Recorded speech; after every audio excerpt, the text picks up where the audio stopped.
aujourd'hui, le son est plus bon que le premier culte. Habakkuk 2, c'est qu'on doit faire un premier culte avant de faire le premier culte. Habakkuk 2, le verset 1, verset 3. La troisième attitude qu'il faut avoir, c'est d'écrire la prophétie. Quand vous rentrez dans mon bureau, il y a certaines prophéties qui sont écrites comme un grand caractère épaulé. Le passé Charles il te sera compté sans, il te sera donné sans compter, sans discontinuité. J'ai écrit, j'ai volé. Il a dit cette année tu seras victorieux dans tous les combats. J'écris ma prophétie. J'écris. C'est les deux là pour moi dans mon bureau, mais j'ai deux prophéties qui sont écrites. J'ai appris à écrire ma prophétie. J'étais à mon poste, je veillais pour voir ce que l'Éternel me dirait et ce que je répliquerais après ma mère. Verset 2. Verset 2, please. L'Éternel m'adressait la parole et dit, écris la prophétie. Avant même qu'il ne donne le contenu de la prophétie, il a donné une instruction. Une prophétie s'écrit. Chacun d'entre nous doit avoir un carnet de prophétie. Chacun d'entre nous doit avoir un carnet de prophétie. Chacun d'entre nous doit avoir un agenda de prophétie. Maman, de toute façon, tu prends un calendrier, tu notes tes mensuels, oh, tu mets quoi ici, tu mets aussi des dates et puis tu mets des paroles. Tu prends un calendrier, tu mets aujourd'hui c'est quand, 28, tu mets 28 janvier et puis tu mets voyage. Il faut mettre ça. C'est un mystère. Tu as sali tous les calendriers de la maison.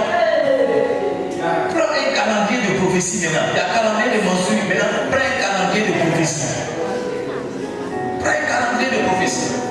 Mon frère, tu as pris les calendriers toujours, la fin du mois, on doit payer le loyer. Tu as marqué les calendriers des dettes, tout tu as dit. Prends un calendrier de prophétie maintenant. Prends un calendrier de quoi? De prophétie. Tel jour je suis venu à l'église, voici ce que l'homme de Dieu a dit.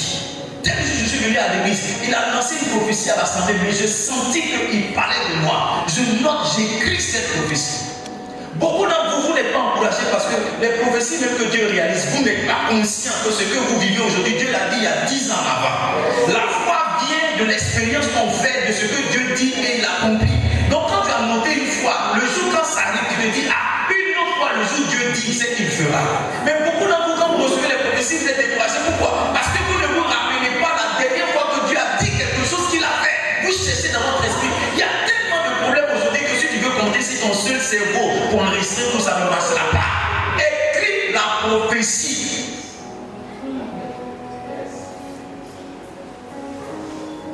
Souvent même là, tu es tombé aujourd'hui, quand tu es parti à la maison, on dit le culte, tu dis, ah le premier culte n'était pas au foulé. J'ai reçu même une prophétie, j'ai reçu ma délivrance.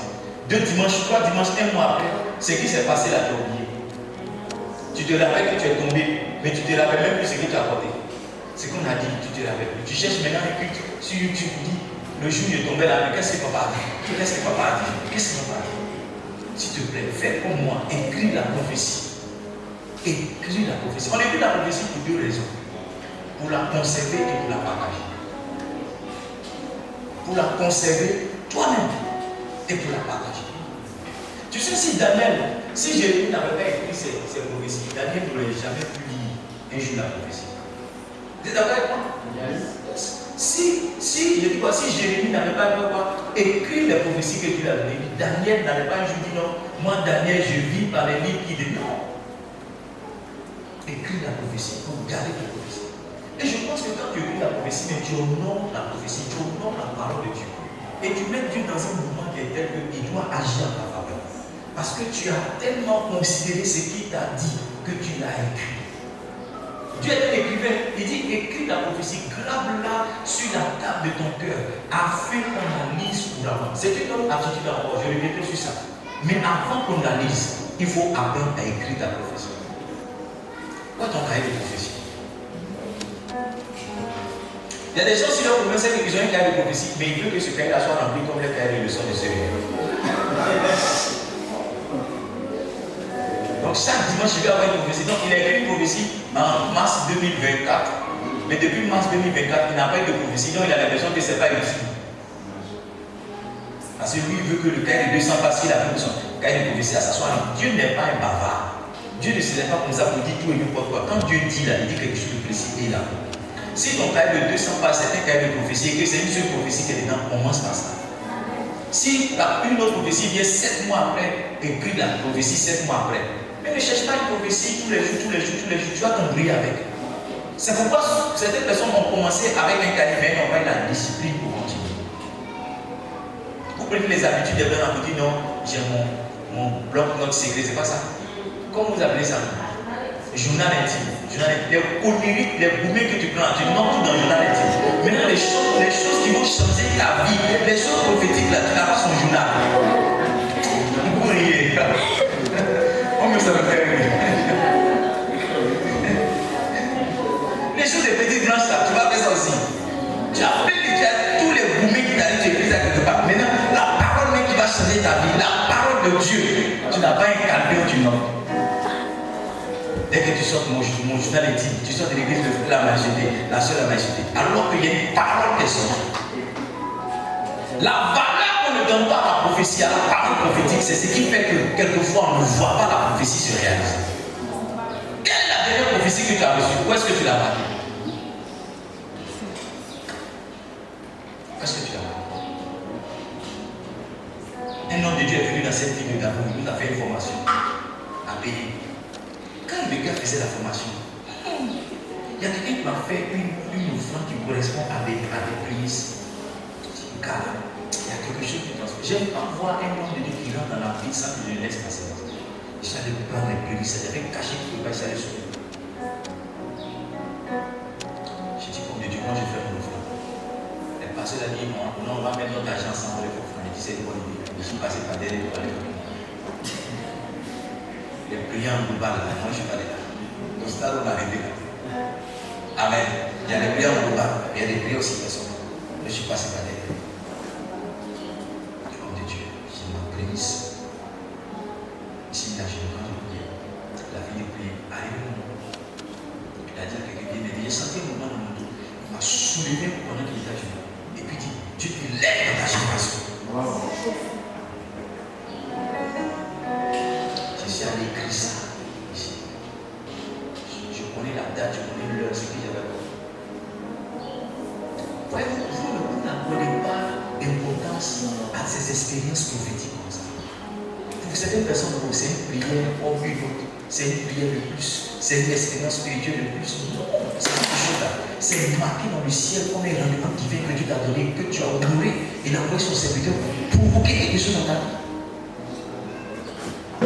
S'il vous plaît, allez-y à la maison, cherchez un cahier de prophétie. Rappelez-vous les prophéties que vous avez reçues du haut de cet hôtel, ou bien une église où vous étiez, ou bien un prophète de quartier que vous avez reçu, mais notez ça quelque part. Notez ça quelque part. Rien ne te fait autant plaisir qu'un jour tu as noté quelque chose et puis tu vois que tu es passé dans la terre. Il y a un moment dans cette église-là où je faisais des plans pour qu'on soit 50 personnes. Deuxième culte, on est plus de 50. Il y a un moment où ma prière, Zugabala, 50 personnes. Je jeûnais 21 jours pour 50 personnes. La dernière fois, j'ai tenté de fouiller mes documents, puis je suis tombé dessus. Plan stratégique pour atteindre 50 personnes. Moi, j'ai commencé à aller. Tu dis, c'est trop fort. C'est trop fort. Plan stratégique pour atteindre 50 personnes. Les paroles prophétiques, moi, j'étais en train de dire, ouais, c'est mon Dieu. Mon fils dit, mon travail de pasteur, je suis toujours sur mon ordinateur, j'écris quelque chose. Je suis toujours en train d'écrire mes prophéties. Quelle est la dernière prophétie que tu as reçue? Tu as calendrier de crédit. Tu as calepin de, comment on appelle ça? Journal intime. Mais tu n'as pas de cahier de prophétie. Est-ce que je dois te dire que tu es Chanel, mais tu sais que tu es Chanel déjà? Tu sais que tu es Chanel? On va s'arrêter là pour aujourd'hui. La première attitude, c'est quoi? Prêtez attention à la prophétie. La deuxième attitude, c'est quoi? Ne méprisez pas la prophétie. La troisième attitude, c'est quoi? Écrivez la prophétie. Le dimanche 31 août, je vous dirai les 7 autres attitudes que vous devez avoir. C'est le dimanche 1er août. Non, il faut qu'on finisse. Dimanche 1er septembre. Le dimanche d'avant, le dernier dimanche d'août, c'est quel dimanche? Trouvez ce dimanche-là. Je vais parler des 7 dernières attitudes qu'il faut avoir. La bonne nouvelle est ceci. Il y a personne ici qui a reçu une prophétie qui ne verra pas son accomplissement. Tu as vu, c'est cette prophétie qui était donnée. Comment tu dois décrire que le prophète a dit? qu'il n'y a personne qui est ici, qui a reçu une prophétie, qui ne verra pas l'accomplissement. Ça, c'est quelque chose. En tant que tel, je suis qualifié pour voir toujours l'accomplissement des prophéties. Je vous dis la vérité, quelque chose que vous ne savez pas. Certaines prophéties ne se sont pas accomplies dans la vie de certaines personnes, elles sont parties. Il y en a à cause de la qualité de leur vie. Dieu leur a fait grâce de voir la prophétie accomplie dans la vie de leurs enfants. Mais elles-mêmes n'ont pas vu la prophétie. Donc quand je dis que tu fais partie des personnes qui verront la prophétie être accomplie, tu dois me donner moi-même. Parce que recevoir la prophétie ne suffit pas. Non, recevoir la prophétie ne suffit pas. Il y a certaines choses qui rentrent en ligne de compte qui peuvent faire que, quoi que Dieu t'ait parlé, la parole sera suspendue sur ta tête, jusqu'à ce que peut-être quelqu'un puisse rentrer en contact avec cette parole. Jérémie, quand il prophétisait la libération d'Israël, il était lui-même captif. Daniel aussi captif. Et c'est avec Daniel que ça arrive.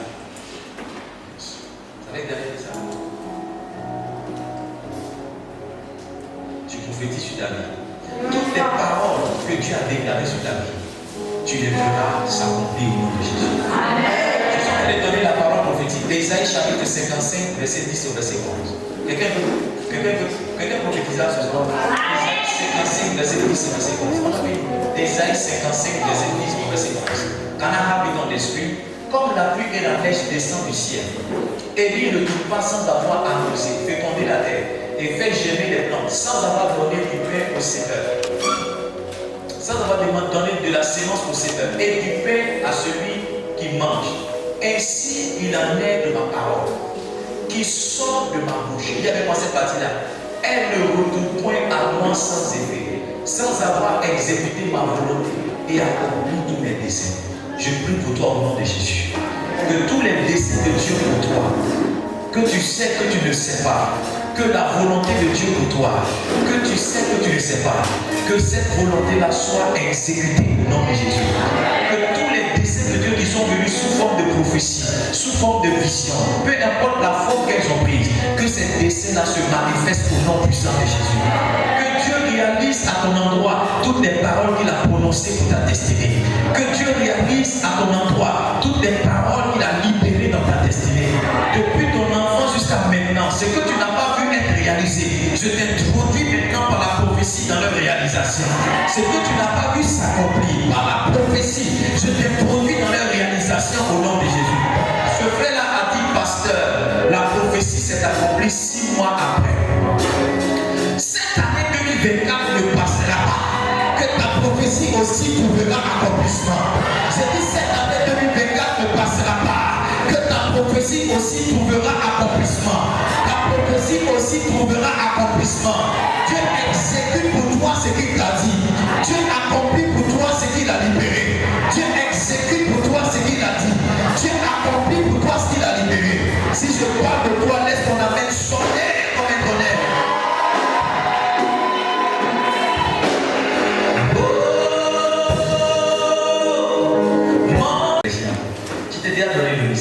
Presse la prophétie là.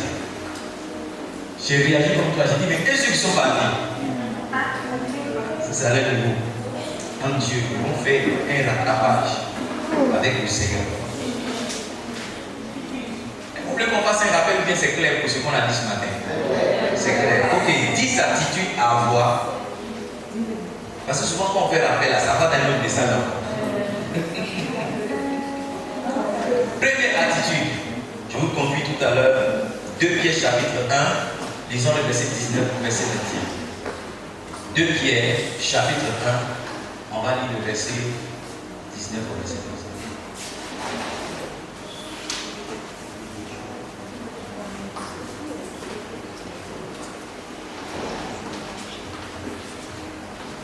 21. 2 Pierre chapitre 1, verset 18. La machine. Ok, je lis pour vous. Nous tenons pour d'autant plus certaine la parole prophétique à laquelle vous faites bien de prêter attention, comme à une lampe qui brille dans un lieu obscur, jusqu'à ce que le jour vienne apparaître et que l'étoile du matin se lève dans vos cœurs. Levez la tête et regardez-moi. Nous sommes beaucoup à avoir reçu des prophéties. Mais quelquefois, les prophéties sont venues plus nous troubler. qu'elles nous ont indiquées. Nous sommes beaucoup quelquefois à voir un homme de Dieu qui se tient quelque part dans une veillée, dans une réception, et puis qui commence à dire des choses sur notre vie, qui nous révèle notre avenir, qui nous révèle un pan de ce que Dieu a pour nous comme projet. Mais quand on sort de la présence de cet homme de Dieu, mais de cette veillée-là, on est plus préoccupé, on est plus embrouillé, parce qu'en réalité, on ne sait pas qu'est-ce qu'on va faire avec ce qu'il nous a dit. Please, my sound is good, don't change it. On ne sait pas qu'est-ce qu'on va faire avec ce qu'il nous a dit. Marie aussi était troublée. Mais Marie a eu suffisamment de sagesse pour dire à l'ange, comment cela se fera-t-il? Ne me laisse pas simplement avec l'information que je vais avoir un enfant sans connaître un homme et l'enfant cela, comme ceci, comme cela. Dis-moi s'il te plaît, comment est-ce que cela se fera? Donc nous sommes beaucoup à avoir entendu une parole. Il n'y a personne ici qui est assis qui n'a jamais entendu Dieu de la part de quelqu'un qui est dans son vision, qui n'a jamais entendu Dieu qui dit je vais te donner ça, je vais te faire ci, je vais te faire ça. Il n'y a personne ici. Nous tous, on a expérimenté la réception d'une prophétie. Mais ce qui est difficile avec la réception de la prophétie, c'est que depuis qu'on a reçu ça, on ne sait pas quoi en faire. On ne sait pas par quel pied il faut commencer. Est-ce qu'il faut commencer avec le pied gauche? Est-ce qu'il faut commencer avec le pied droit? La prophétie, tu vas voyager, tu ne sais pas si tu dois aller faire un passeport. Tu ne sais pas si tu dois aller chaque jour t'arrêter à l'aéroport pour visualiser les avions qui atterrissent, qui décollent. Tu ne sais pas. C'est comme si la prophétie est venue t'embrouiller. La prophétie est venue t'embrouiller. La prophétie est venue t'embrouiller. C'est à ce niveau-là que beaucoup de personnes décident de s'aider. Tu vois, les gens qui décident d'aller sur la Méditerranée, il y en a qui ont reçu la prophétie qui vont partir d'un autre pays. Mais depuis, ils essaient ou bien ils ne savent pas. Donc ils se disent, bon, dans tous les cas, c'est de la volonté de Dieu que je sois en Italie. Si on me dit qu'il faut passer par l'eau pour aller en Italie, pourquoi est-ce que je vais hésiter? Dieu même veut que je parte. Dieu peut vouloir que tu sois dans un autre endroit et ne pas vouloir que tu empruntes tel ou tel chemin. Amen. Yes. Dieu veut vouloir que tu sois dans telle ville et ne pas décider, ne pas vouloir que tu passes par la voie que toi-même tu as décidé d'emprunter. Donc quand on reçoit la prophétie, qu'est-ce qu'on fait? Ou comment on se comporte? Comment on réagit? La première chose, la toute première chose, c'est de prêter attention à la prophétie. Pierre dit, nous donnons pour autant plus certaine la parole prophétique. Suivez la suite du verset, il dit, à laquelle vous faites bien de prêter attention. Toute personne, 2 Pierre 1, le verset 19, toute personne qui ne prête pas attention à la parole prophétique ne fait pas bien.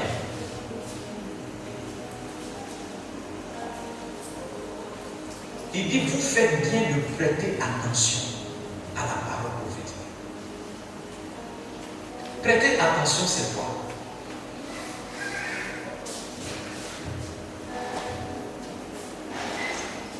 Prêter attention, c'est accorder une attention particulière. Prêter attention, c'est valoriser.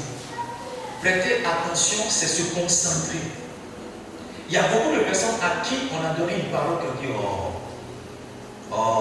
dit une parole de plus. Il est en train de faire son show. Il y a certaines personnes, rien ne les énerve autant que les cultes prophétiques. Rien ne les fait fâcher autant, rien ne les énerve autant dans la maison de Dieu que lorsque l'homme de Dieu va dire, qui est ici? Qui va faire comme ceci? Qui va faire comme cela? Qui va faire comme ceci? Qui va faire comme cela? L'apôtre Pierre dit, vous faites bien de prêter attention à la parole prophétique. Trois raisons pour lesquelles tu dois prêter attention à la parole prophétique. La première, c'est que la prophétie ne fait pas l'objet d'interprétation. Au moment où on est en train de te donner la prophétie, tu dois te concentrer parce que la prophétie ne s'interprète pas. Quand la prophétie vient, elle est suffisamment claire. En d'autres termes, une prophétie ne doit pas te laisser avec des questionnements encore. C'est ton manque d'attention quelquefois qui fait que tu n'entends pas la chose, tu ne la reçois pas clairement. Sinon, une prophétie que Dieu libère est claire. Donc une des raisons, la première pour laquelle tu dois prêter attention à la prophétie, c'est que la prophétie ne fait pas l'objet d'interprétation. Lisons le verset qui suit, le verset 20. Verset 20. Verset 20. Please, give me the next verse. Ok, je lis ici, verset 20 qui dit, Sachant tout d'abord, vous-même, aucune prophétie de l'Écriture ne peut être un objet d'interprétation particulière. Papa, j'ai reçu ma prophétie, mais je ne la comprends pas. Non, la prophétie doit être suffisamment claire. Si tu prêtes attention à la prophétie, si tu es concentré sur ce qu'elle dit, tu vas voir que la chose est claire. Tu vois que la chose est claire. Parce que si elle n'est pas là, je peux la critiquer. J'avais une parole pour elle. Mais je voulais m'assurer que la parole que j'avais pour elle n'était pas pour quelqu'un d'autre dans ma salle qui s'appelle Cynthia. Parce que je connais un peu sa situation, sauf que sa situation a évolué. Et c'est l'évolution de sa situation que le Saint-Esprit m'a montré. Moi, je ne connais pas sa situation actuelle. Je connais sa situation il y a quelques mois. Mais dans quelques mois plus tard, la situation a évolué. Et c'est l'évolution que le Saint-Esprit m'a montré. Et comme c'est des choses assez personnelles, c'est pourquoi je vous ai dit que le don de la prophétie, pour ceux qui étaient là en eau profonde, j'ai dit que le don de la prophétie doit s'accompagner avec le don de la parole de sagesse. Parce que ce n'est pas tout qu'on dit publiquement. Non, ce n'est pas tout qu'on dit publiquement. Il y a des choses que tu peux dire pour édifier la foi de certaines personnes. Mais il y a des choses, là, si tu dis, ça va édifier la foi, mais ça va détruire la personne à qui tu dis. Donc même dans mon ministère prophétique, Dieu me fait la grâce d'exercer le don de parole de sagesse. Même ceux qui viennent devant moi, il y a certaines choses que je ne dis pas. Il y a certaines choses que je garde pour moi en tant que prophète. Pourquoi? Parce que vous n'avez pas la maturité quelquefois d'accepter certaines choses. Jésus a dit à ses disciples, j'ai beaucoup de choses à dire, mais quand le Saint-Esprit viendra lui-même, il va vous aider. Donc je dis une partie de la prophétie que tu peux attraper, que tu peux accepter. Sinon, si je te dis tout. Donc il faut prêter attention à la prophétie. Pourquoi? Premièrement, parce qu'elle ne fait pas l'objet d'interprétation. Deuxièmement, parce que la prophétie est une parole inspirée et poussée par le Saint-Esprit. Verset 21. Pourquoi est-ce que tu dois accorder de l'attention à la parole prophétique? Premièrement, j'ai dit, la parole prophétique est suffisamment claire. Elle ne fait pas l'objet d'interprétation. Deuxièmement, parce que c'est une parole inspirée par le Saint-Esprit. Est-ce que je peux avoir le verset qui suit? Verset 21. Il dit, car ce n'est pas par une volonté d'homme qu'une prophétie a jamais été apporté. Mais c'est poussé par le Saint-Esprit que des hommes ont parlé de la part de Dieu. Donc quand tu reçois une prophétie, tu dois accorder de l'importance à la prophétie. Tu sais pourquoi? Parce que c'est Dieu qui est en train de te parler par rapport à cet homme. C'est Dieu qui est en train de te parler à travers cet homme. Tu dois accorder de l'importance parce que cet homme que tu vois devant toi, ce n'est pas lui qui est en train de parler, c'est Dieu qui est en train de parler. C'est moi-même en tant que pasteur. Quand je sens que quelqu'un est en train de prophétiser dans l'église, je ne dis pas, oh, c'est quelqu'un d'autre qui est sous l'onction comme ça. Je demande à tous ceux qui sont ici de baisser la musique, de baisser tout ce qu'ils font, pour qu'on puisse écouter la personne qui est en train de parler. Parce que ce n'est pas juste quelqu'un qui est en train de s'exhiber, c'est quelqu'un qui est en train de recevoir un message de la part du Seigneur. Et tu sais, tu ne peux pas mépriser le messager pensant donner gloire à celui qui a donné le message. Tu comprends ce que ça fait? L'honneur que tu veux donner à celui qui a envoyé le messager, tu le donnes au messager lui-même. Yes. Beaucoup de personnes souffrent avec la prophétie parce qu'elles ne prennent pas, elles ne tiennent pas, comment on dit, elles ne considèrent pas, ne prennent pas attention à la parole prophétique. Troisième raison pour laquelle tu dois tu dois prêter attention à la parole prophétique, c'est l'utilité de la prophétie. Et peut-être que c'est là qu'on va s'arrêter. C'est quoi? L'utilité de la prophétie. Ça va me permettre, dans cette partie de mon message, vous enseigner les différents rôles de la prophétie. Pourquoi est-ce que la prophétie vient? Ce matin, j'ai dit que la prophétie, c'est une prédiction. C'est pas ça? C'est la révélation de l'avenir que Dieu apporte à ses enfants par l'intermédiaire d'un canal bien précis. Mais quel est le rôle de la prophétie? Est-ce que la prophétie se limite seulement à la révélation? Est-ce que la prophétie se limite seulement à la prédiction? Ou bien, à côté de la révélation et de la prédiction, il y a autre chose que la prophétie fait? Allons-y ensemble dans le livre de 1 Corinthiens chapitre 14, le verset 3. Après, on va sauter au verset 6. 1 Corinthiens chapitre 14, verset 3. Prophétie sur ma vie. Je ne peux pas échouer, je ne jouerai pas, Seigneur, j'achèverai ma course. 1 Corinthiens, j'ai dit le chapitre 14, le verset 3. Il dit, celui qui prophétise, au contraire, parle aux hommes, les édifie les exhorte et les console. Donc, les différents rôles de la prophétie sont les suivants. Quand la prophétie vient, elle vient d'abord pour te parler. Et chaque fois que quelqu'un te parle, il t'informe. Il fait quoi? Donc, la prophétie vient informer. La prophétie apporte un message. La prophétie apporte une information. Dans tout ce qui a été dit, quel est le message? Dans tout ce qui a été dit, quelle est l'information pour moi? La prophétie, la première chose qu'elle fait, elle vient informer. C'est pourquoi quand vous êtes dans un moment de votre vie, que vous n'entendez pas Dieu, que vous n'avez pas de réponse à certaines questions de votre vie, Dieu suscite par un songe, par tous les canaux que j'ai partagés avec vous, ou bien par un prophète, un homme, ou bien un message pour vous donner une information. Une information. Je suis venu t'informer de la part de Dieu que c'est ce que Lance a dit à Marie. Lance a apporté une prophétie à Marie, n'est-ce pas? Le dernier canal dont on a parlé d'ange. Donc un ange peut apporter une parole. Deuxième chose que la prophétie fait, toujours dans le même verset, la prophétie édifie. Quand la prophétie vient, elle te bâtit. Quand la prophétie vient, elle te construit. Quand la prophétie vient, elle ajoute quelque chose à toi-même. Troisième chose que la prophétie fait, toujours dans le même verset, la prophétie fait quoi? Elle exhorte. La prophétie vient avec un message. Yes. Tout à l'heure, vous avez vu le Suédois. On appelle le Suédois maintenant. Il y a une parole pour lui, mais il y a une exhortation à marcher d'une certaine manière avec Christ pour que la chose que Dieu lui a donnée là puisse venir. Écoutez-moi, quand la prophétie est une exhortation, elle peut venir comme un message. Beaucoup de personnes ont été venues convaincues parce que ce que j'ai dit là, c'était une exhortation, c'était un message prophétique. J'étais en train de prophétiser comme ça, que Dieu enverrait. Mais en même temps, j'étais en train de leur enseigner comment est-ce qu'ils peuvent reconnaître les personnes qui m'ont envoyé. Il y a une dame parmi nous et c'est le berger Major Antu qui la connaît. C'est une artiste dans le Léboutou. Bon, pasteur aussi, pasteur de la scène. Mais elle est venue s'asseoir au milieu de nous, on ne la connaît pas. C'est une artiste, moi je la vois sur les réseaux sociaux, chaque fois qu'il y a les grands événements à Damou ici, elle est invitée à prester. Elle est venue s'asseoir au milieu de nous comme une simple nouvelle personne. Et elle dit que le ministère est en radio, mais aujourd'hui elle était un peu fatiguée, donc elle était là. Et puis le Saint-Esprit lui a montré l'image du temps, elle est venue. J'ai dit donc on a une star au milieu de nous et on ne s'est pas rendu compte. Donc c'est vraiment le message qu'on a prêché. Tu as dit quelque chose? En fait, c'est que vous dites, c'est une confirmation. Elle a dit dans qui se croisait une fois chez Dieu demandé. Et quand elle m'a dit, toi si tu rentres partout, hein, oui. Je lui ai dit que, quand elle est montée dans le cas, elle a commencé à chanter. Et quand elle est descendue du cas, je lui ai dit, ma soeur, ce n'envoie Dieu là, c'est pas la voiture. Tu t'envoies quelque part. Mais je vais te connecter à quelqu'un qui va t'aider à moi. Et on est en train de travailler sur ceci. Dieu m'a dit. Dieu l'a conduit là, dit Dieu l'a conduit là. Mais c'est une artiste.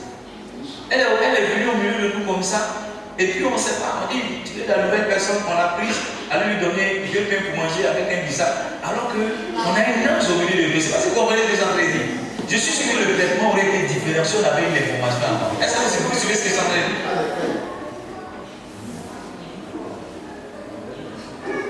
Donc le message qu'on prêche là, il est vrai. Il est comment? Il est vrai. Qu'est-ce que la prophétie vient pour faire? La prophétie vient pour consoler. Elle vient pour faire quoi? Consoler. Pendant que tu n'arrives pas à manger 2 fois par jour, tu entends le prophète dire, ma fille, tu vas aller au Canada. Tu as envie de dire à Dieu, toi-même là. Je n'arrive pas à faire Abidjan d'abord normalement. C'est Abidjan Canada, tu veux me dire. La prophétie console. La prophétie console. Quand Dieu veut te consoler vraiment, il t'envoie une parole. Quand Dieu veut te consoler vraiment, il t'envoie une parole. Alors, 4e rôle de la prophétie, ou 5e rôle de la prophétie. Allons-y ensemble, 1 Corinthiens chapitre 14, verset 6. 1 Corinthiens chapitre 14, verset 6. Et maintenant, frères, de quelle utilité vous serais-je si je venais à vous parlant en langue, et si je ne vous parlais pas par révélation, ou par connaissance, ou par prophétie, ou par la doctrine? Alors, de qu'est-ce qu'on peut tirer? La prophétie vient pour éclairer. Quand la prophétie vient, Elle vient pour faire quoi? Éclairer. La prophétie lève un point de voile sur des choses que vous ne comprenez pas, sur un futur que vous n'arrivez pas à percevoir. La prophétie vient pour éclairer. En dernier point, la prophétie vient pour orienter. Quand la prophétie vient, elle vient vous dire un endroit où Dieu vous veut. Elle vient vous dire une activité dans laquelle Dieu vous veut. Elle vient vous dire quelquefois un homme à côté duquel Dieu vous veut. La prophétie oriente. Récapitulons très rapidement les rôles de la prophétie. Premier rôle, c'est quoi? L'information. Deuxième rôle, c'est quoi? L'édification. Troisième rôle, c'est quoi? L'exhortation. Quatrième rôle, c'est quoi? La consolation. Cinquième rôle, c'est quoi? L'éclairification. Et dernier rôle, c'est quoi? L'orientation. C'est étrange, toutes les sciences sauf l'éclairage. Donc, trouver quelque chose qui finit par science. Trouver quelque chose qui finit par science. Amen. Amen. Amen. Donc, premier rôle de la prophétie, c'est quoi? L'information. Deuxième rôle, c'est quoi? L'édification. Troisième rôle, c'est quoi? L'exhortation. Quatrième rôle, c'est quoi? La consolation. Cinquième rôle, c'est quoi? L'éclairage. Et sixième rôle, c'est quoi? L'orientation. Chaque fois que vous recevez une prophétie, posez-vous la question: cette prophétie est-elle venue pourquoi? M'informer, m'exhorter, m'éclairer, m'orienter, me consoler. Pourquoi est-ce que cette prophétie est-elle venue? Donc la première attitude que vous devez avoir, c'est de prêter attention, c'est de considérer la chose qui est en train de vous être dite. Ne dites pas prenez votre temps. Prenez votre temps, parce que la chose qui vous est dite, premièrement, ne fera pas l'objet d'interprétation. Si tu n'as pas écouté, on va interpréter pour toi. Deuxièmement, la chose qui t'est dite vient de la part du Seigneur. Et parce que cela vient de la part du Seigneur, tu dois prêter attention. Et troisièmement, parce que la chose qui t'est dite est utile. Et on a vu ensemble les 6 rôles que la prophétie joue dans notre vie. Deuxième attitude que tu dois avoir en tant qu'enfant de Dieu, c'est justement ne pas mépriser la prophétie. Ne pas faire quoi? Mépriser la prophétie. 1 Timothée chapitre 5 verset 1. Je vais te montrer comment est-ce que tu peux mépriser la prophétie. Ou bien qu'est-ce qui peut faire que tu vas mépriser la prophétie. J'ai dit quoi? 1 Thessaloniciens chapitre 5 verset 1. 1 Thessaloniciens 5 verset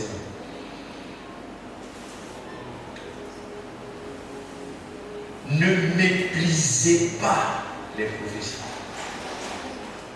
Mépriser, c'est dévaloriser quelque chose. C'est ne pas lui reconnaître sa valeur.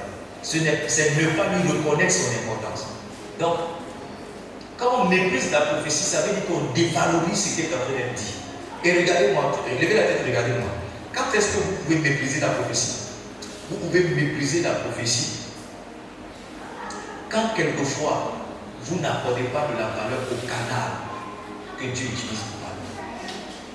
Dans le témoignage que je vous ai rapporté ce matin avec cet homme de Dieu qui a reçu un prophète, qui est venu lui demander son loyer et qui, après avoir reçu le loyer, a commencé à le prophétiser, voyez-vous, il a méprisé le canal. Il s'est dit: si tu étais vraiment un serviteur de Dieu, tu ne serais pas d'un tel besoin. Donc, quelquefois, ce qui fait qu'on méprise la prophétie, c'est que nous-mêmes, on n'accorde pas de l'intérêt à celui qui parle. Un homme de Dieu que je connais, par la grâce de Dieu, il est un peu paysan. Ce n'est pas péjoratif parce qu'il vit au village, il a ses plantations. Il est parti dans André, vous connaissez ce témoignage, dans une église climatisée, comme vous connaissez les champs de crocodile. Et quand il voit ce monsieur-là, même, les chants même qui le font monter en esprit, ce sont des chants baoulés. Parce que c'est un baoulé. Les chants en français, là, lui, il ne maîtrise pas. Donc quand il veut monter en esprit, il entend un chant baoulé. Imaginez-vous quelqu'un qui va dans une église de crocodile et puis il entend un chant baoulé là-bas. Imaginez-vous le mépris que les gens vont avoir. Vous dites: ah, mais lui, il est sur quoi au village, il ne vient pas. Et pendant tout le temps de prêcher, il a dit à une femme: tu dois aller au village, dis papa. Elle a dit: oh bon, un prophète d'un villageois comme ça, c'est pas grave, il est prophétisé. Mon père spirituel elle-même est là. La dame n'a pas écouté, elle est partie au village, elle est morte. Elle est morte dans un accident. Elle est morte dans un accident. Pourquoi? Parce qu'en sachant que le monsieur vient du village, en sachant que le monsieur ne connaît pas les chants de Dénamana, il ne connaît pas les chants de ceci et que c'est les chants de son terroir qu'il connaît, en se disant que le monsieur n'est pas beau en costume, il a fait un effort de porter un costume parce qu'il vient à crocodile, ça ne lui ressemble pas, en sachant que le monsieur, en sachant beaucoup de choses, elle a méprisé la source, elle a méprisé le canal.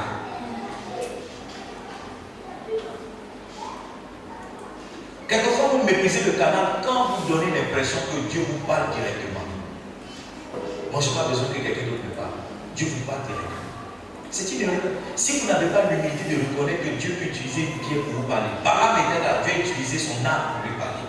Si vous n'avez pas cette humilité pour vous comprendre que Dieu peut utiliser même l'un de vos fils spirituels pour vous interpeller sur un point, si vous n'avez pas cette humilité, vous allez vous perdre. Vous allez mépriser les messages que Dieu va vous donner. Quelle que soit votre bichoperie, quelle que soit votre élévation dans l'esprit, Dieu peut toujours utiliser quelqu'un depuis petit pour vous parler. C'est la servante de la femme de Naaman qui a dit: je connais en Israël un prophète, s'il touche mon patron Naaman, il sera guéri.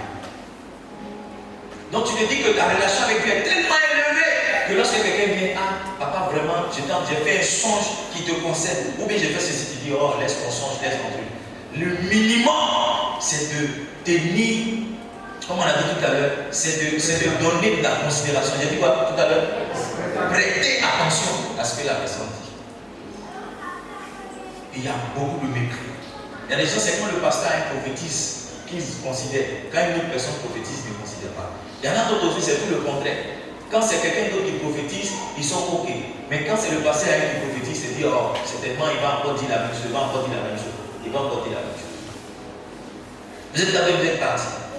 Qu'est-ce que le mépris va faire? Le mépris combat, le mépris vous fait combattre la prophétie. Quand vous recevez une prophétie que vous méprisez, vous-même vous combattez la prophétie. Vous dites non, ça ne peut pas être vrai. Et si la prophétie vous dit d'aller à gauche, vous décidez quelquefois d'aller à droite. Il y a des gens qui eux-mêmes sont en train de combattre leur propre prophétie parce qu'ils ont méprisé le canal ou ils ont méprisé même le contenu de la prophétie. Qu'est-ce que le mépris de la prophétie va faire? Le mépris de la prophétie va vous faire déshonorer le prophète. Moi je prie, je jeûne. Comme il peut me dire que si je vais au village, ils vont me tuer. Quel sorcier peut me tuer? J'ai l'autorité sur ceci, j'ai l'autorité sur cela. Tu vois, le mépris que la dame a eu pour la prophétie, ça l'a mené à la mort. Ça l'a mené à déshonorer le prophète. Qu'est-ce que le mépris fait? Le mépris vous disqualifie du résultat de la prophétie. Une prophétie que vous n'honorez pas, quelquefois, ne s'accomplit pas dans votre vie. La Bible dit, dans 2 Rois chapitre 7, allons-y ensemble, 2 Rois chapitre 7. Donne-moi s'il te plaît le verset 1 au verset 2. 2 Rois chapitre 7, verset 1 au verset 2. On voit quelqu'un qui a méprisé une prophétie. Élisée dit, écoutez la parole de l'Éternel, ainsi parle l'Éternel, demain à cette heure, on aura une mesure de fleur de farine, point ici, et 2 mesures d'orge, point ici à la porte de la Samarie. Verset 2, c'est le verset qui m'intéresse. L'officier sur la main duquel s'appuyait le roi répondit à l'homme de Dieu, quand l'Éternel ferait des fenêtres au ciel, pareille chose arriverait-elle? Élisée dit, tu le verras de tes yeux, mais tu n'en mangeras pas. Élisée dit, demain, la nourriture sera versée immédiatement, comme on le dit en Côte d'Ivoire. Il dit, c'est le jour où Dieu va faire des fenêtres au ciel, et que tu dis d'abord arriver. Le mépris qu'il a eu pour la prophétie a fait que lui-même, il n'a pas bénéficié de la prophétie. Élisée lui a dit, tu verras de tes yeux, mais tu n'en mangeras pas. Allons-y ensemble, on va voir le résultat de ce qui lui est arrivé. Allons-y, donne-moi s'il te plaît le verset 17 au verset 20. Verset 17 au verset 20. 2 Rois chapitre 7, 17 à 20. Le roi avait remis la garde de la porte à l'officier sur la main duquel il s'appuyait. Mais cet officier fut écrasé à la porte par le peuple et il mourut, selon la parole qu'avait prononcée l'homme de Dieu quand le roi était descendu vers lui. Donc à cause de son mépris, Élisée a ajouté encore d'autres prophéties. La première prophétie, c'était qu'il y aura à manger suffisamment. La deuxième prophétie, c'était qu'il allait voir, il n'allait pas manger. Et la Bible dit, la première s'est réalisée, la deuxième aussi. L'homme de Dieu avait dit alors au roi, on aura 2 mesures d'orge, point ici, et une mesure de fleur de farine, point ici, demain à cette heure à la porte de la Samarie. Verset 19. Et l'officier avait répondu à l'homme de Dieu, quand l'Éternel ferait des fenêtres au ciel, avec chose arriverait, Élisée avait dit, tu le verras de tes yeux, mais tu n'en mangeras pas. Donc ce qu'Élisée a dit, c'est en effet ce qui lui arriva. Il fut écrasé à la porte par le peuple et il mourut. Toute prophétie que tu méprises, toute prophétie que tu négliges, toute prophétie que tu ne considères pas, toi-même tu te disqualifies de sa manifestation. Ça veut dire qu'au moment où la chose est en train d'arriver, toi, Dieu ne te fait plus pas, Dieu ne te met plus les gars. Ceux qui dorment là, ils sont rassasiés de la parole bien, ils sont. Hein? Venez mettre la caméra ici pour filmer ceux qui dorment. Voilà. Amen. Vous êtes en train de partir. Donc, première attitude à avoir, il faut faire quoi? Prêtez attention. Et je Je vous ai expliqué pourquoi il faut prêter attention. 3 raisons. Il faut prêter attention pourquoi? Première raison, la prophétie ne s'interprète pas. Deuxième raison, c'est une parole inspirée, c'est Dieu lui-même qui parle. Troisième raison, elle est utile. Et je vous ai partagé 6 rôles de la prophétie. La deuxième raison pour laquelle, la deuxième attitude que vous devez avoir, c'est de faire quoi? Ne pas mépriser la prophétie. Vous méprisez la prophétie comment? Quelquefois en méprisant le canal par lequel tu parles. Quelquefois en pensant que vous êtes suffisamment loin pour que d'autres personnes vous donnent un message de la part du Seigneur. Et quand vous méprisez la prophétie, premièrement, vous combattez la prophétie vous-même. Deuxièmement, vous déshonorez le prophète. Et troisièmement, vous vous disqualifiez du résultat. Mon père spirituel est parti dans une pays et pendant qu'il était en train de prêcher, je vous ai déjà expliqué ça. Il a dit à une femme, tenez-vous debout, elle s'est tenue debout. Il dit, il y a des gens qui quittent le village de votre mari pour venir en vacances, ne les acceptez pas. Elle dit, il n'y a personne. Elle a répondu à l'homme de Dieu comme ça, pendant qu'ils étaient là. Elle dit, il n'y a personne qui vient du village de mon mari. C'est pas vrai. En plein service prophétique, elle dit, ce n'est pas vrai. Il n'y a personne qui vient du village de mon mari. Donc, tout le service est arrêté. On va essayer de prier, il a donné le micro de parti. Comme l'homme de Dieu avec prévu qu'ils mangent ensemble, ils sont allés manger. Sinon, si ce n'était pas prévu, peut-être ils allaient le mettre en taxi pour qu'ils retournent. Parce que ça a donné l'impression à toute la salle que c'était un faux prophète.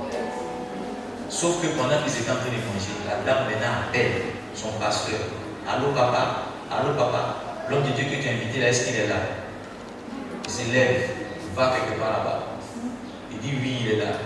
Et puis, les neveux de mon mari sont dans le car. On vient de m'appeler. Qu'est-ce qu'on doit faire? L'homme de Dieu dit, tu vois, les fidèles, ils nous fatiguent. Les fidèles, c'est pas la peine. C'est ce que tu as dit là. C'est ce que tu as dit là. Papa dit, il faut lui dire, non pas se retourner. Elle est restée dans les considérations. Non, c'est le neveu de mon mari. Dans son pays, fait vacances, ils ont fini. Dès qu'ils sont partis, le monsieur était arrêté. On dit malversation, c'était un comptable. Il était arrêté. Balancé directement à la marque.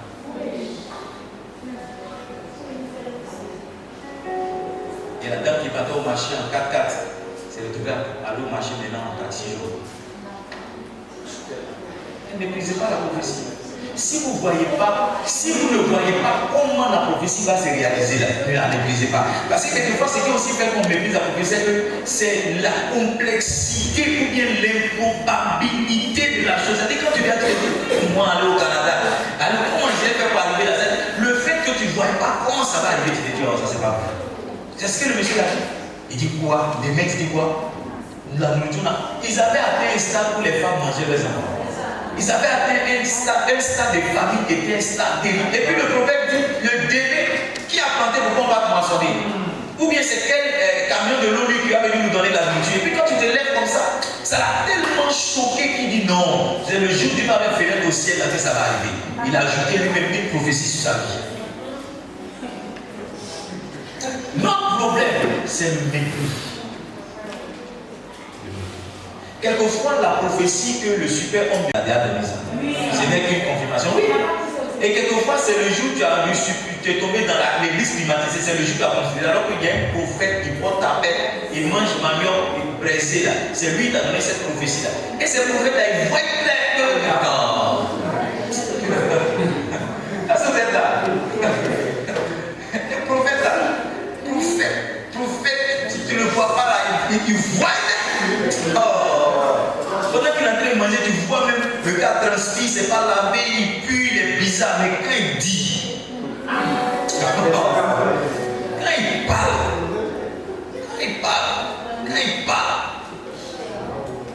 notre problème c'est ça. C'est qu'on est habitué à voir les prophètes avec voiture, les prophètes avec des choses climatisées. Donc quand le gars là, tu te dis, oh ça c'est un prophète en herbe, c'est une herbe à passer de ça. Il faut pas bien clair, alors que c'est lui-même qui est percutant même. Parce qu'il a moins de problèmes. Donc il prie plus, il prie 10 heures, 30 heures, il est tellement spirituel que quand il s'assoit devant toi, il voit ton passé, ton présent et ton avenir. Je pense qu'à ce niveau du message, on doit même se confesser pour dire Seigneur.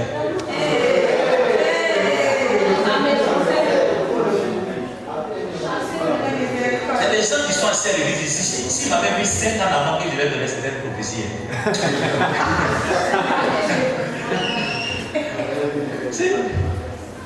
ils sont assis ici, là, il y a 5 ans qu'il a donné cette prière. Il dit non. Votre église, on est venu à votre pasteur. Ah, Marie, il est obligé de dire une prophétie sur vous. Une dame est venue ici. Elle avait porté des lunettes noires en plein but. On était 8 ce jour-là, 8 ou bien. Ce jour-là, toute l'église était une seule rangée. Il y avait il y avait des personnes qui étaient assises devant. Parce que Dianement était assis et puis un autre groupe était assis là-bas. Et je prêchais. Quand je prêchais, arrivé à son niveau, je dis, madame, Dieu me montre qui vous assiste. Quand j'ai commencé à parler, j'ai vu, elle n'a plus les détails, mais elle a commencé à pleurer. Le lendemain, la femme est partie, elle s'est levée, elle est partie au tribunal. Elle sortait avec un monsieur, elle a décidé de laisser le monsieur là. Et le monsieur là l'a fait passer pour une voleuse. Il est parti porter plainte à la gendarmerie. Je suis très bien. Il a porté plainte à la gendarmerie. Il dit que la dame a volé ses affaires. Donc elle n'a jamais eu affaire à la gendarmerie. Ils l'ont soulevé là-bas. Il lui avait signé une reconnaissance de dette. Donc elle est en train de payer une dette à quelqu'un avec qui elle couchait. Oui. Ça dit le gars s'est dit, soit tu es avec moi, soit si tu me laisses, je détruis ta vie. Elle est venue à l'église et j'ai donné une prophétie. Elle s'est levée sur la base de ce que j'ai dit, elle est partie au tribunal. Elle connaît personne là-bas. Elle a allé taper un bureau comme ça. Ah bonjour madame, je veux voir le procureur. Et pendant qu'elle est en train de parler à la secrétaire, il y a une dame qui est rentrée dans le bureau. La dame a dit, je ne sais pas qui vous êtes madame, mais vous avez de la chance. Voici madame le procureur qui vient de rentrer. Rentrez avec elle. Wow. Suivez très bien le témoignage. Quand elle est rentrée avec elle, elle a expliqué le problème. Madame le procureur a appelé le commandant de brigade. Elle a appelé le plaignant. Elle dit, je vous veux dans mon bureau dans 1 heure. Quand ils sont venus, elle a dit, l'affaire là, ça s'arrête là. Elle dit, la dame, quand elle sort là, l'affaire là, ça s'arrête là. C'est venu avec une parole prophétique.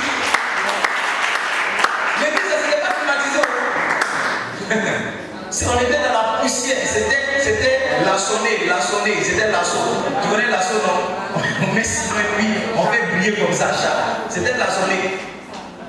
C'est dans ça, cette dame est partie. Le mardi, elle a pris le taxi, elle a mis 7 personnes dedans. Oui, elle a mis 7 personnes dans le taxi. Elle dit, je connais un prophète. Au début, elle souffrait. Elle dit, je connais un prophète. Dès qu'il te voit, il commence à discuter avec toi. Je vous assure, elle a ramassé ses frères, ils sont venus. Et ce jour aussi, l'onction était là. Et je commence à presser. Bah! Il y a une là, elle est venue. Elle a pris ses camarades, partait manger le poulet. Donc, elle a attaché un pack. Tu connais, elle a attaché un pack. La seule chose qu'elle a, elle a juste mis une perruque. J'étais en train de parler, j'ai dit, il y a une esprit qui est logé là. Quand j'ai touché la dame, elle est tombée, sa perruque est partie, le mot est le Saint-Esprit. Quand j'ai fini le prix que j'ai dit Amen là, les 7 sont venus me voir. Ils disent, pasteur, on est venu me voir, prophète. Ils m'ont soulevé, m'ont mis quelque part, ils m'ont mis chef autour de moi, mon frère. Ils m'ont entouré, chacun dit son problème. Ils disent, non, seul là, voici le témoignage, nous aussi on est venus. Il y a une qui m'a dit, prophète, depuis que je vais à l'école, je n'ai jamais obtenu un concours. Elle dit, chaque fois que je suis passé en classe supérieure, c'est comme si on m'a poussé.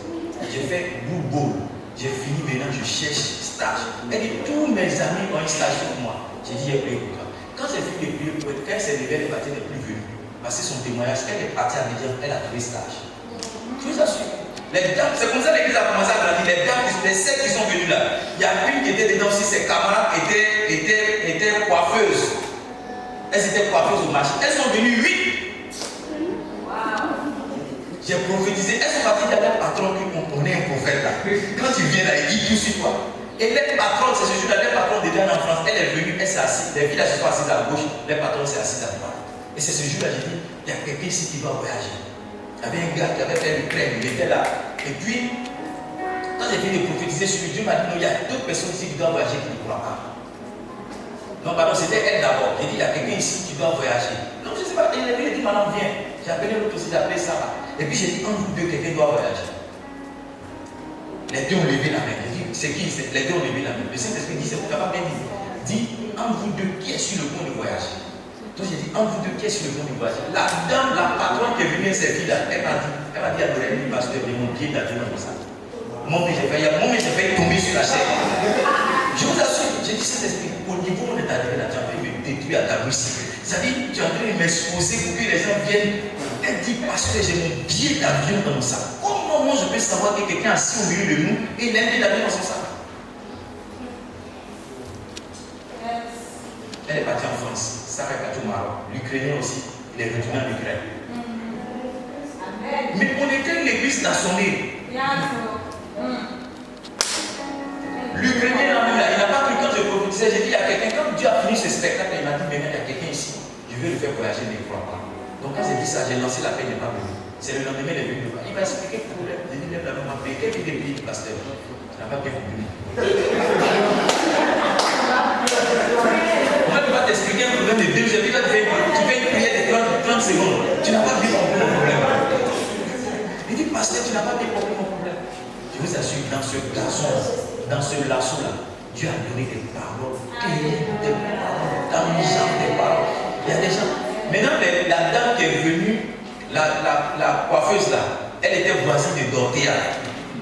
Dorothea qui est couturier là. Donc Dorothea aussi, quand elle a commencé son histoire de blanc, et puis ça n'allait pas. C'est les filles là qui ont dit, on est un prophète là. Hein? Et puis elles ont envoyé Dorothea ici. Donc quand Dorothea venait, elle a commencé à pleurer dans mon bureau. J'ai commencé à rire. Pasteur, j'ai dit, il y a beaucoup de personnes qui sont venues pleurer. Si tu es venu ici, moi je ne te connais pas. Tu vas te faire voyager. Voici comment Dorothea, son blanc, on dit non, c'est le mariage, c'est le blanc qui était en France, il est venu. Il est venu la doter. Il est retourné. Il est venu la marier. Il est retourné maintenant. Elle a pris avion en plein coronavirus. En masse là. On dit il n'y a pas vol doté. Il y a eu un vol spécial. Elle est partie en France. Aujourd'hui, elle est devenue française. Elle est ex-soignante. Elle est devenue française. Il n'y a pas longtemps que son mari m'a écrit. Mais on était une église laçonnée. Laçonnée. Gazonnée et laçonnée. Mon costume, si je n'ai pas porté un costume bleu, j'ai porté un costume gris. C'était mes 2 costumes. Mais dans ça, mais ça n'a pas fini, les prophéties sont là.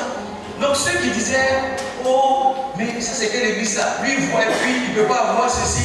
Lui il voit ici, il ne peut pas. Lui-même s'il a déjà pris l'avion, et puis il fait monter les gens dans l'avion. Lui-même, et puis les gens méprisent. Le problème pour beaucoup d'entre nous, c'est le mépris. Je suis ton pasteur, mais ton petit prophète, quelquefois, qui vient boire l'eau chez toi, qui te donne les prophéties là, il ne faut pas le sous-estimer. Est-ce que tu comprends ce que je suis en train de dire? Je suis ton pasteur, c'est vrai, mais ton ami des classes qui dit non, il est prophète, ils appellent prophète junior, prophète junior, prophète junior. Les choses qu'il te dit là, il ne faut pas mépriser. Il ne faut pas mépriser. Si tu te dis là, il faut dire que tu as compris. Tu as compris, il faut noter quelque part. Il ne faut pas dire, oh, le pasteur est là, toi, tu es quel rang de prophète. Il ne faut pas dire ça. Vous êtes combien, vous êtes partis? Maintenant, je suis en train de vous dire maintenant de chercher les prophéties. Vous dites non, le pasteur a dit donc, où est le petit prophète qui venait chaque jour là? Le prophète vient manger, vient manger comme ça. Maintenant, j'avais ok de mon papa, vient manger comme ça. Oui, Dieu dit quoi? Non. Ceux qui aiment dire Dieu dit quoi là, très souvent ils reçoivent des mensonges. Une prophétie est exprimée. On peut interroger le Seigneur, mais quand on est toujours en train de rechercher de quoi notre avenir sera fait, quelquefois, vous amenez les gens pour mentir. La marche avec Dieu, c'est une marche de foi. Dieu ne révèle pas tout, il révèle seulement quelque part. Chaque fois qu'il sent qu'on va être découragé ou bien il a besoin de nous positionner, il nous donne juste une partie. Dieu ne va pas te dire ce qui va arriver lundi, mardi, mercredi, jeudi, 2024 jusqu'à 2025. Non. Dans ce niveau-là, où est ta foi? Est-ce que le message vous plaît?